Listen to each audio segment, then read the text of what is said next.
Hey everyone, I'm Isaac and welcome back to Isaac Reviews 2025. Phase 5 of the Marvel Cinematic Universe has officially come to a close, for their movies that is. And yeah, this phase was not very good. Sure, there were a couple good movies and shows here and there, but the bulk of them ranged from forgettable to flat out terrible. So to close out Phase 5, Disney and Marvel are giving us Thunderbolts, asterisk. Essentially, this is Marvel's version of the Suicide Squad, except a bit less over the top with its character selection. MCU fatigue had already started getting to me, so I didn't expect too much from this at first. But once I saw what it would look like, I started to become intrigued. And that increased when I saw how good the reviews were. Granted, being a Marvel fan nowadays is constantly jumping between it's over and we're so back, but maybe this could still be a solid watch in its own right, and honestly, I'd say it was. It centers around an unconventional team of anti-heroes, including Yelena Belova, Bucky Barnes, Red Guardian, Ghost, Taskmaster, and John Walker.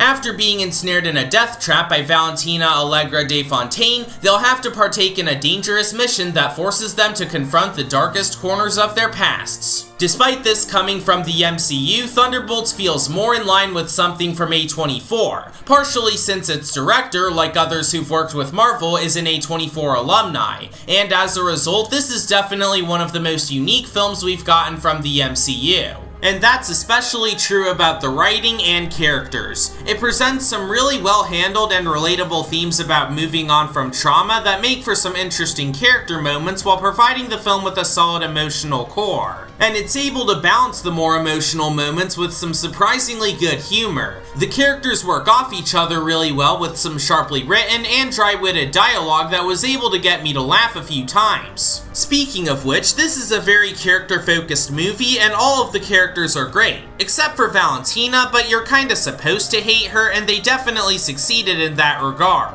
For the rest of the characters, Yelena has some great development that really builds off of what we saw of her in Black Widow and Hawkeye, which is helped a lot by Florence Pugh's top-notch performance. Meanwhile, John Walker and Ghost also get more time to shine here, and their dynamic was surprisingly fun, and the Red Guardian absolutely stole the show with every scene he was in being absolutely hilarious. But the surprising MVP of the cast, in my opinion, was Bob. In all honesty, he might just be one of my favorite villains to come out of the MCU as a whole, which is surprising because of how many absolute dogshit villains we've gotten in phases 4 and 5, but he's a massive exception. On top of his cool powers, he works really well as a tragic and sympathetic villain where I couldn't help but feel bad for him after everything he's been through, on top of Lewis Pullman knocking it out of the park with his performance. Here's hoping we can see more of his redemption in Avengers Doomsday, because I really liked what they were able to do with him here. One of the other more unique things Thunderbolts has going for it is that it doesn't feel as CGI heavy as a lot of other recent MCU projects. Sure, there's a lot of CGI in the climax, and it honestly looks great, but beyond that, it's still visually stunning with some gorgeous cinematography and creatively utilized locations. The fights are also a highlight with some superb choreography and stunt work on top of the excellent score by Sun Lux. This is actually their first high-profile film score since Everything Everywhere All at Once, and they did a great job making this stand out compared to a lot of other MCU soundtracks. Overall, I don't know if Thunderbolts will win anyone back to the MCU, but it's a surprisingly solid conclusion to Phase 5.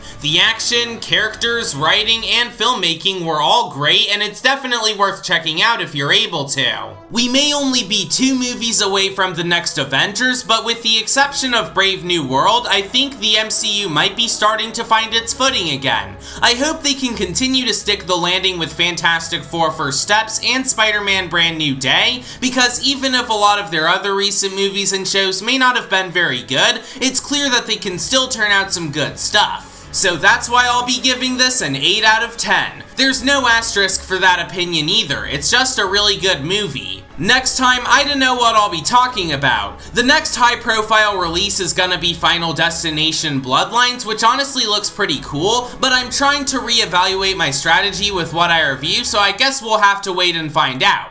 Anyways, thanks for watching this episode of Isaac Reviews 2025, subscribe for more videos like this, and I'll see you all later.